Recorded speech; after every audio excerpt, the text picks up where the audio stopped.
Hi, I'm Leela. My country connections include South India through my parents, Fiji where I was born and lived in until my early 20s, and Australia where I now live. In this segment, I'll draw on examples from Fiji. The roles and responsibilities of men and women in Fiji are gendered for the most part. While some of these patterns are slowly shifting and gender norms are being challenged, men are the primary decision makers.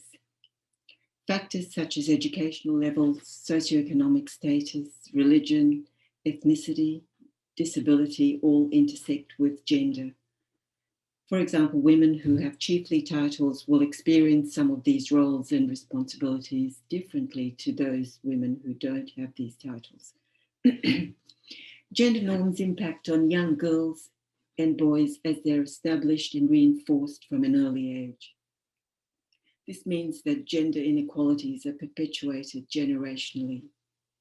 The influence of gender is seen in the low participation of women in political and economic spheres in Fiji. It's observed not only at the household levels, but in community and national decision making. Gender roles also impact on women's autonomy over their bodies and their health and reproductive rights. There have been changes, but these have been slow, and in large part they've come about as a result of the tireless advocacy and lobbying by women's organisations and civil society organisations.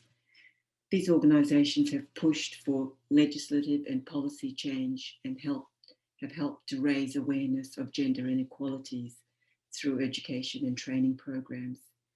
For example, the passing of the Family Law Act is an example of such a change. Other changes have been reflected in increased educational and employment opportunities for women.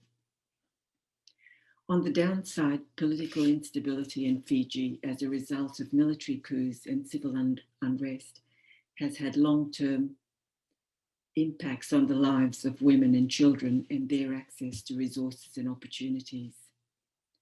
The lingering effects of the coups have also hindered the progress of gender equality work in Fiji.